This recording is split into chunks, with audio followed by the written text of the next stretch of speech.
কখনোই কোনো মা একটা সন্তানের খারাপ চায় না। তারপরেও যদি মায়ের দ্বারা সন্তানের কোনো কিছু হয়ে যায়, মা যে কত বেশি অপরাধী মনে করে নিজেকে। তার আগে বলে নেই, আমার ভিডিও যারা দেখছেন অবশ্যই একটি লাইক করে দেন আর ছোট্ট একটি কমেন্ট রেখে যান প্লিজ। ওই যে একটা কথাই আছে না, না চাইলে নাকি মাও খেতে দেয় না টাইম মতো। তো এর জন্য আজকে প্রথমেই লাইকটা চেয়ে নিলাম। মা না হলে একটাই জ্বালা, আর মা হলে কত যে জ্বালা রে ভাই। এই যে সকালের নাস্তা খাবো, এখন বাজে 12টা, আর এর মধ্যে যে কত ঘটনা ঘটে গেল। এই যে দেখতে পাচ্ছেন আরহামকে শুয়ে আছে, ওকে আমি সকালে একটু ভাজা ভাতের সাথে এক পিস মাছ নিয়ে খাওয়াচ্ছিলাম। তখন আমি বুঝতেই পারিনি এত কিছু হয়ে যাবে। আরহামকে খাওয়াতে নিলে আমি সবসময় লাইট জ্বালিয়ে নিই, আজকে কেন জানি না লাইটটা অফ ছিল, আর আমি ওকে মাছ দিয়ে ভাজা ভাত খাওয়াচ্ছি। একটি কাঁটা আমার ছেলের গলায় আটকে যায়, আর একটু সেকটু না ভালো মতোই আটকে যায়।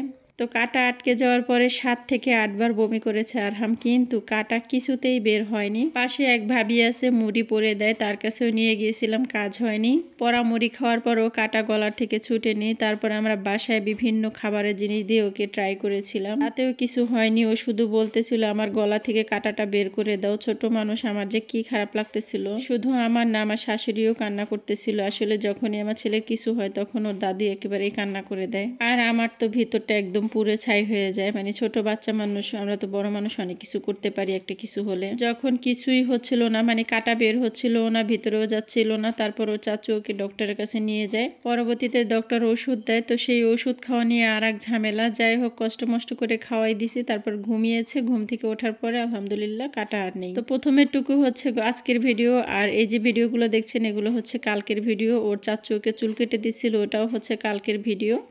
তো এখানে ওর চাচু ওকে চুল কাটতেছিল, আর আমি এদিকে রান্না করতেছিলাম। তো আমার ছেলে হচ্ছে ওর ফুপি ওকে আজকে গিফট করবে কিছু খেলনা। তো আরহামের চাচু কিন্তু বেশিরভাগই আরহামকে বাসায় চুল কেটে দিতে চায়, কারণ আমার দেবর কিন্তু মাশাল্লাহ একটু হিসাবই আছে। মানে ও চায় বাচ্চা মানুষ যেহেতু বাসায় থিমার আছে, আমরাই তো চাইলে পারি। যাই হোক, তারপর আরহামের কিন্তু চুল কাটা হয়ে যাওয়ার পরে গোসল করে বাইরে চলে গেছিল খেলনা আনতে।